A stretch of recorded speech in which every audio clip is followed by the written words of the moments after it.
सबैजनालाई हाम्रो यस युट्युब च्यानलमा स्वागत छ।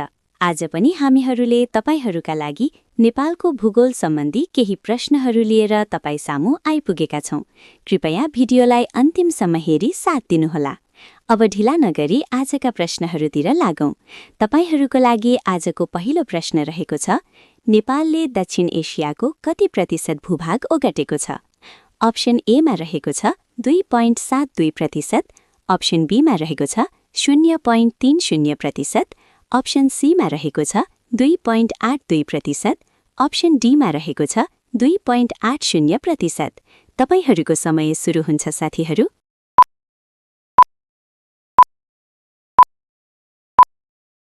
यसको सही उत्तर हो साथीहरू अप्सन सी 2.82%। यस्तै गरी तपाईहरूको लागि आजको दोस्रो प्रश्न रहेको छ, नेपालको प्रामाणिक समय कुन हिमाललाई आधार मानी निर्धारण गरिएको छ? अप्सन ए मा रहेको छ गणेश हिमाल, अप्सन बी मा रहेको छ जुगल हिमाल, अप्सन सी मा रहेको छ अपी हिमाल, अप्सन डी मा रहेको छ गौरीशंकर हिमाल। तपाईहरूको समय सुरु हुन्छ साथीहरू।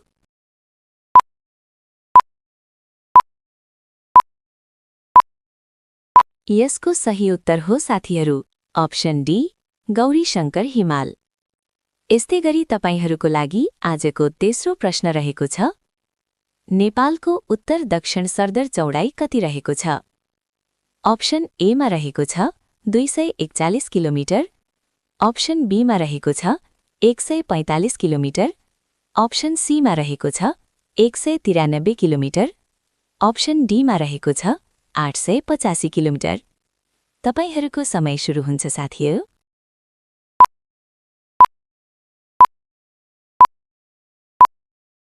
यसको सही उत्तर हो साथीहरू अप्सन सी 193 किलोमिटर। यस्तै गरी तपाईहरूको लागि आजको चौथो प्रश्न रहेको छ, अपी हिमाल कुन हिमश्रृङ्खला अन्तर्गत पर्दछ?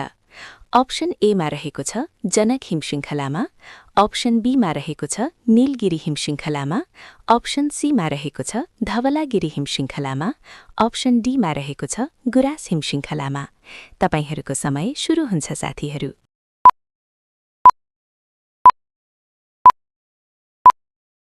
यसको सही उत्तर हो साथीहरू अप्सन डी गुराँस हिमश्रृङ्खला। यस्तै गरी तपाईहरूको लागि आजको पाँचौं प्रश्न रहेको छ, नेपालको हिल स्टेशन भन्नाले कुन पर्वत श्रेणीलाई बुझिन्छ? अप्सन ए मा रहेको छ चुरे पर्वत श्रेणीलाई, अप्सन बी मा रहेको छ महाभारत पर्वत श्रेणीलाई, अप्सन सी मा रहेको छ मध्यभूमि पर्वत श्रेणीलाई, अप्सन डी मा रहेको छ शिवालिक पर्वत श्रेणीलाई। तपाईहरूको समय सुरु हुन्छ साथीहरू।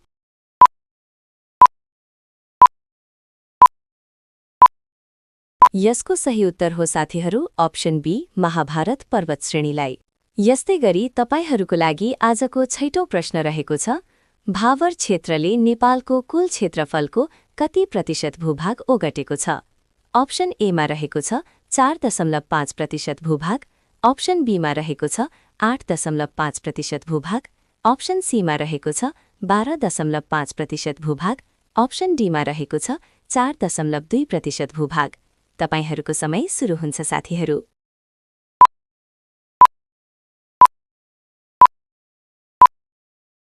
यसको सही उत्तर हो साथीहरू अप्सन ए 4.5% भूभाग। यस्तै गरी तपाईहरूको लागि आजको सातौं प्रश्न रहेको छ, सप्तकोशी नदीको सबैभन्दा सानो सहायक नदी कुन हो? अप्सन ए मा रहेको छ तमोर नदी, अप्सन बी मा रहेको छ अरुण नदी, अप्सन सी मा रहेको छ लिखु नदी, अप्सन डी मा रहेको छ इन्द्रावती नदी। तपाईहरूको समय सुरु हुन्छ साथीहरू।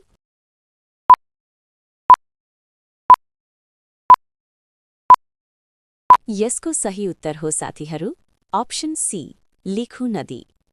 यस्तै गरी तपाईहरूको लागि आजको आठौं प्रश्न रहेको छ, क्षेत्रफलका हिसाबले नेपाल सार्कको कतिऔं ठूलो राष्ट्र हो?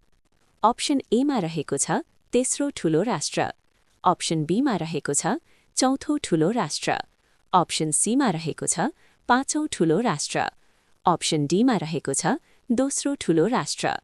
तपाईहरूको समय सुरु हुन्छ साथीहरू।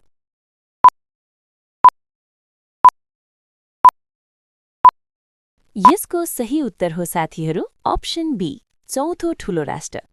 यसै गरी तपाईहरूको लागि आजको 9औं प्रश्न रहेको छ।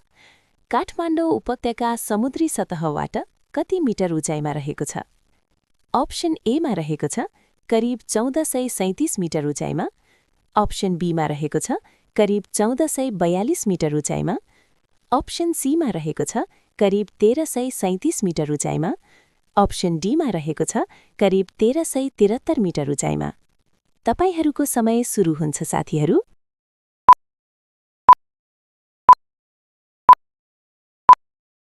यसको सही उत्तर हो साथीहरू अप्सन सी, करिब 1337 मिटर उचाइमा। यस्तै गरी तपाईहरूको लागि आजको अन्तिम प्रश्न रहेको छ। नेपालको प्रसिद्ध पर्यटक स्थल सुरमा सरोवर कुन जिल्लामा पर्दछ? अप्सन एमा रहेको छ अछाम, अप्सन बीमा रहेको छ सुर्खेत, अप्सन सीमा रहेको छ कैलाली, अप्सन डीमा रहेको छ बझाङ। तपाईहरूको समय सुरु हुन्छ साथीहरू।